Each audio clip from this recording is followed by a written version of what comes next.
going into Toshi Station to pick up some power converters.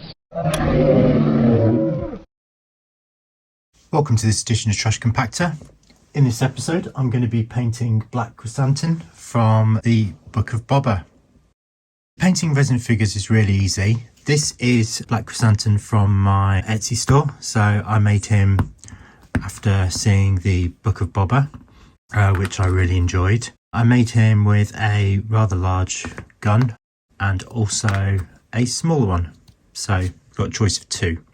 This is a very easy figure to paint. Now with resin, when the joints go together, they do click in, but after a bit of time, as I assembled this a little while ago, moving the joints around and playing with it does make them loose. And as you can see, resin powders. When resin rubs against each other, it degrades. So it's rock hard, but when it rubs, it will degrade. The main purpose of this video is an excuse to paint a figure, but also to show you how to put together a resin figure, because lots of people do 3D printing. You can buy resin figures from lots of different places. They all have various different joints. Everybody has their own preferences.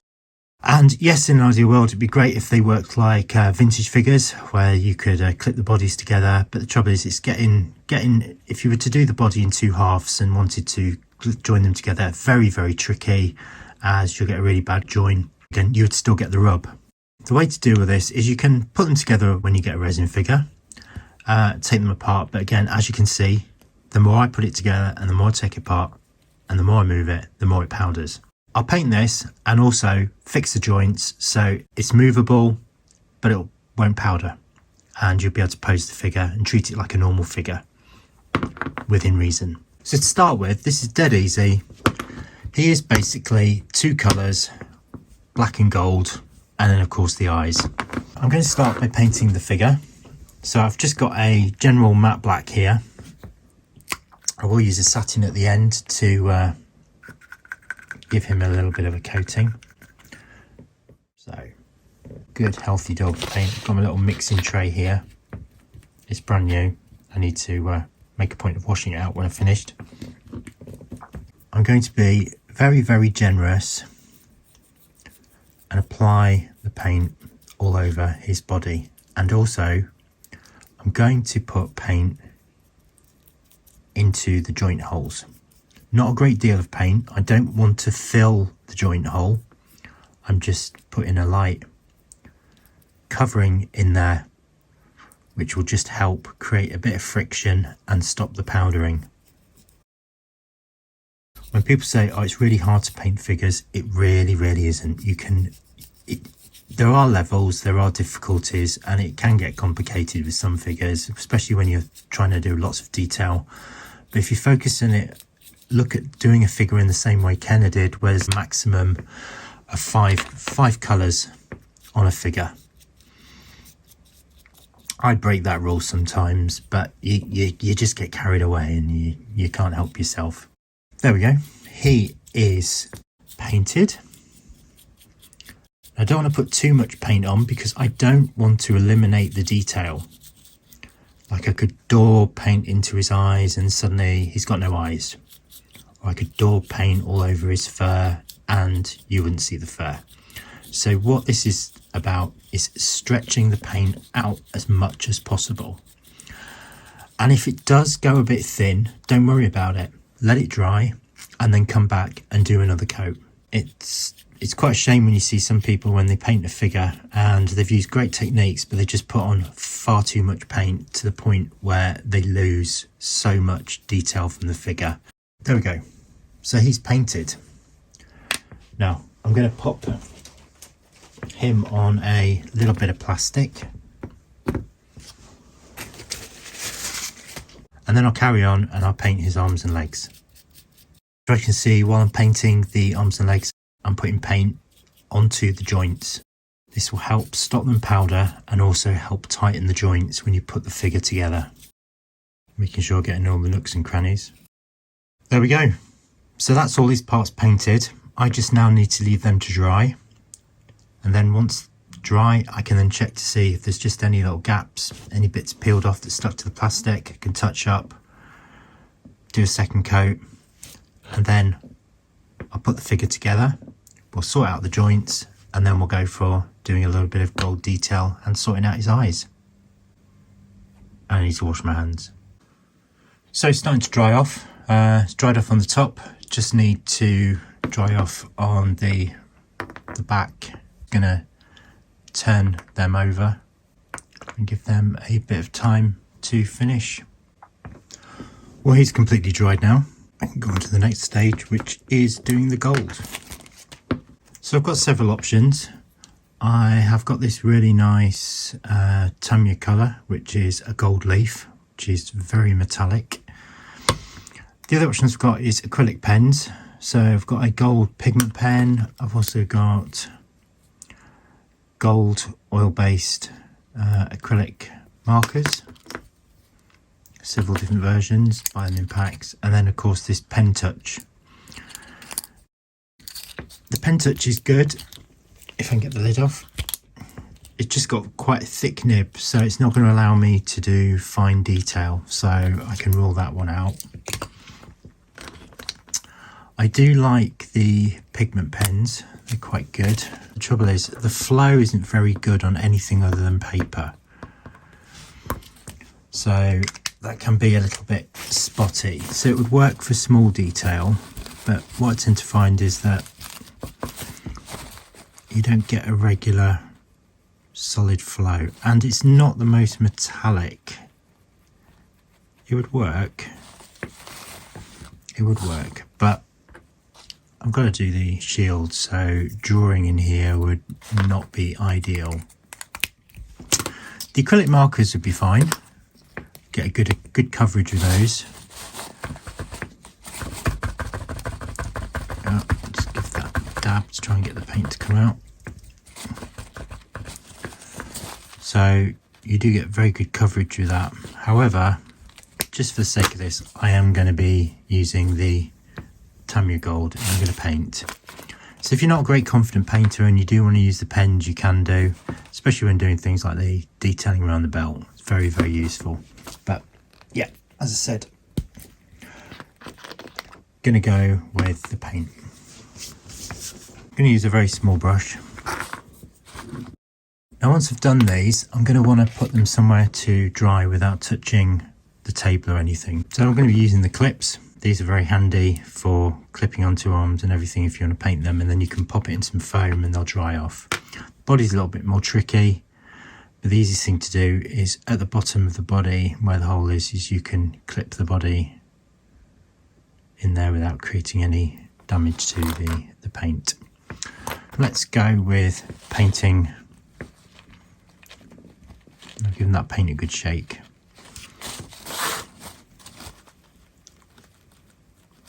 It's a really, really, really nice gold.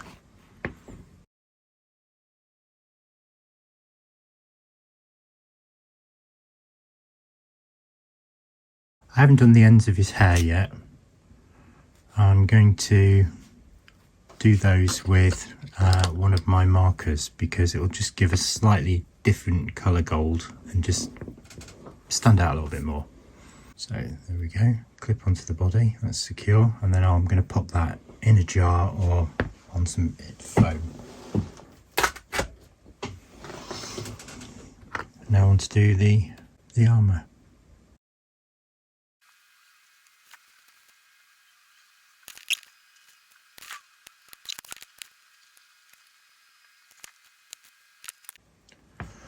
Okay, so they've dried now, and what I want to do is his eyes, and then I'm going to do the little bands on his plaits with my pigment pen. For his eyes I've got a white acrylic marker, so giving that a good shake. Then I just want to be very, very careful. I'm going to pop two little white lines where his eyes are.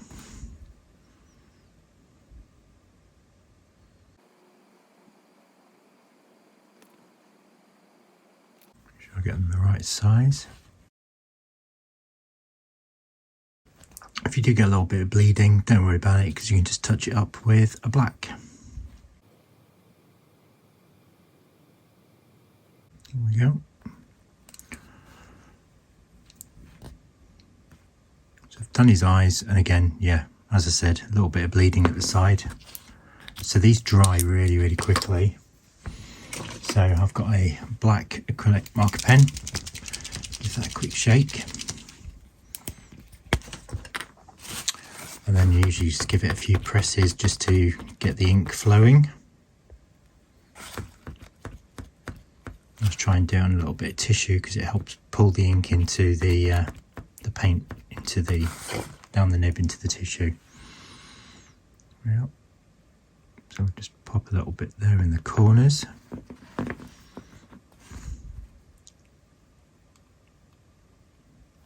we are. Let's neaten those up. And now, this is the super tricky bit, is I've got to pop tiny little black dots right in the middle of his eyes.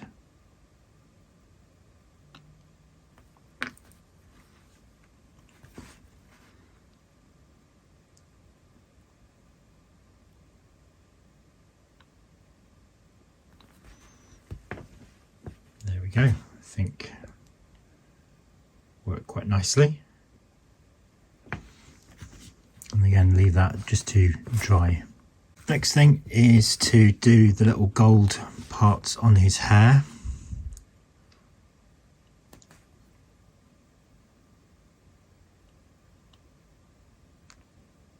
And that's the nice thing about these pens, is they're so easy to do. And you see it's just a slightly little bit darker gold, a little bit more yellow to it. So it just makes them pop from the armour without looking like they're all the same colour.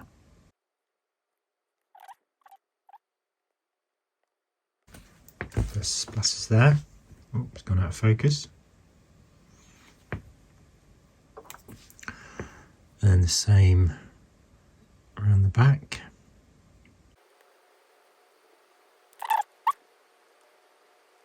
There we go.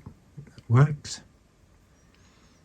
Another thing we're going to do, never really use this much on figures at all, but because he's going to be glossed, I've got a silver grey pencil, and then what I'm going to do is actually just sketch in with the pencil some white streaks just for his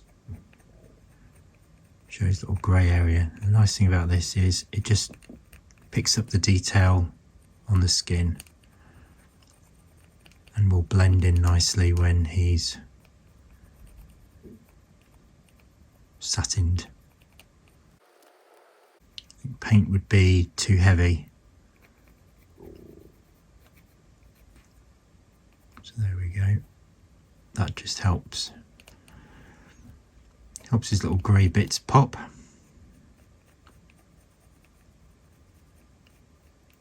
Some little whispers.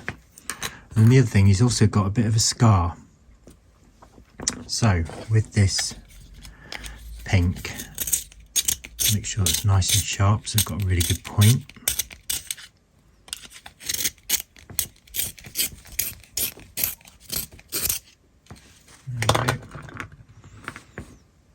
I'm going to literally just pop in a little bit of a scar. It's very pink, but when I gloss it, oh, my nib's broken. Change plan. Okay, so I'm going to go with red. Right, so he's got his little scar. Now if that becomes a bit too much, a bit of a brown, just to add a little bit of extra colour to his face. And there we go.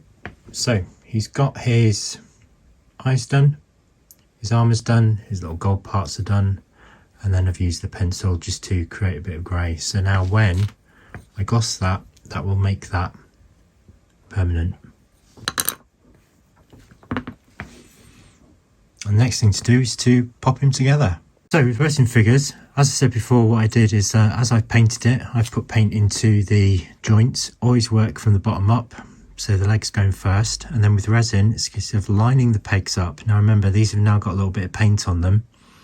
So you line the pegs up and then gently push and twist the limbs in. And then that will go in, and then they will actually be really nice and firm. There is a method where if the joints are too loose, what you can do is put super glue into the hole, push the joint in, turn it for a little bit, pull it out and leave the parts to dry for 24 hours. And then when you put it back together, you'll have a nice firm joint. Now remember, these are models, they're not toys. They're not designed to be played with. They're just designed to be on display and to be moved into different positions. Oops, just got a little bit of pencil there. So there we are. His leg's gone on. Now do his arms. So these were quite loose previously, but now there's paint in both holes, in the hole and on the peg. So again, line the peg up and then gently push that in without too much force. There we go. We have a nice solid joint. Again, the more you move it, the more loose it will become, but with the paint, it just helps tighten it up a little bit. I'll do the same on the other side. There you go.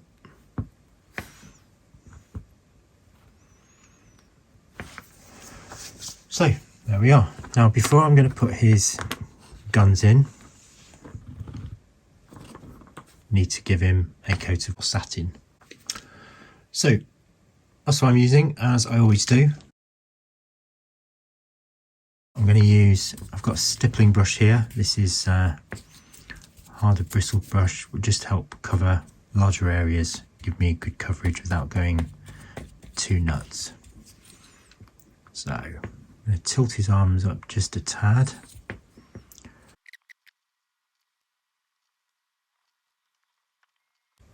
And I've actually smudged a little bit of gold slightly on the figure. So before I put the satin on, using my black acrylic paint, I'm literally just going to scribble over that. So the last thing I want to do is have permanent gold parts on there. There we go, that's probably enough.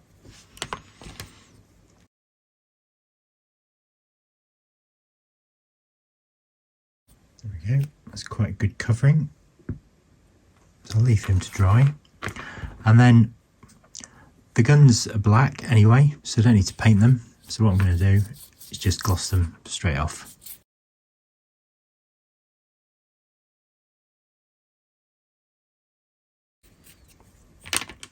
There we go.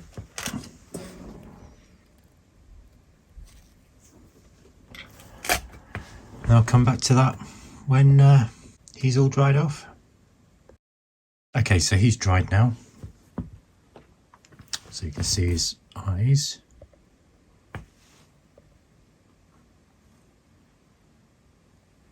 See, he's got very, I don't know if the camera picks it up, the very faint scar, and the pencil is showing through the satin. The joints are dried and they're all very movable, poseable.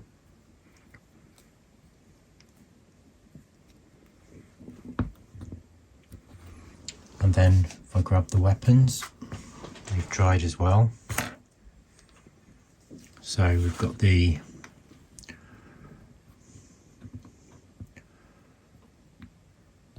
big old larger gun. What I think is a better scale version,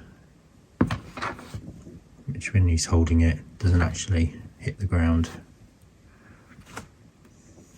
So I hope you enjoyed this video. If you did, please subscribe.